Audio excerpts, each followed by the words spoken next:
मुंबई महापालिकेसाठी भाजप शिवसेनेचे 200 जागांवर एकमत। उर्वरित 27 जागांबाबतचा निर्णय आज होणार।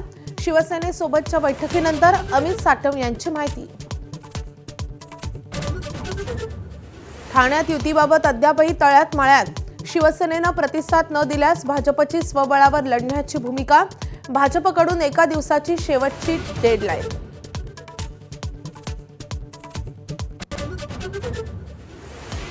पुण्यामध्ये दोन्ही राष्ट्रवादींची युती फिसकटल्याची चर्चा। घड्याळावर निवडणूक लढवण्याचा अजितदादांच्या राष्ट्रवादीचा आग्रह, तर तुतारीवर निवडणूक लढवण्यास शरद पवारांचे राष्ट्रवादी ठाम।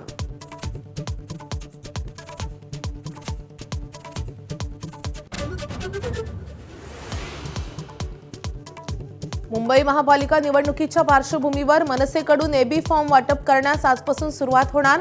पहिल्या यादीत कुणाची वर्णी लागणार याची उत्सुकता।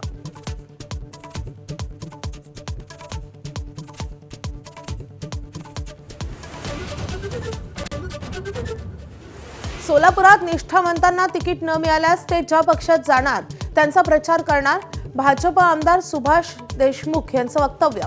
15 दिवसांपूर्वी भाजपात आलेले निष्ठावंतांच्या मुलाखती घेत आहेत असं म्हणत नाराजी व्यक्त।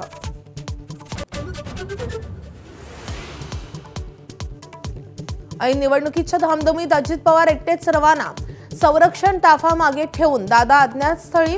पुण्यातल्या दोन्ही राष्ट्रवादींचं फिसकटल्यावर दादा गेले कुठे असा सवाल। कोल्हापुरात काँग्रेसकडून 48 उमेदवारांच्या नावांची पहिली यादी जाहीर। राजेश लाटकरांसह अनेक दिग्गजांना पुन्हा संधी, तर ठाकरेंच्या शिवसेनेशी चर्चा सुरू असलेल्या जागांचा समावेश नाही। सतेज पाटलांची माहिती।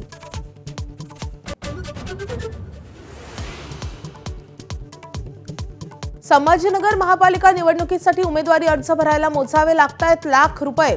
21 पानांचा फॉर्म भरून देण्यासाठी अनेक वकिलांच्या घरासमोर लागल्या पाट्या। आदित्य ठाकरे आज नाशिकच्या दौऱ्यावर। 2 दिवसांपूर्वीच पक्षाला मोठं खिंडार पडल्यानंतर पहिलाच दौरा। तपोवनातील झाडांचीही करणार पाहणी।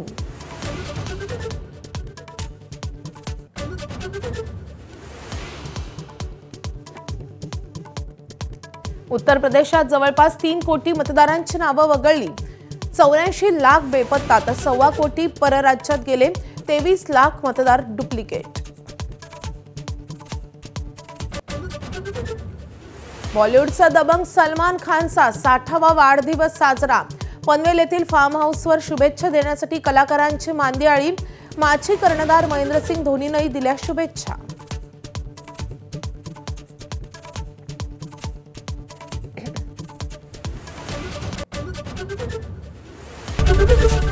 एबीपी माझा, उघडा डोळे बघा नीट।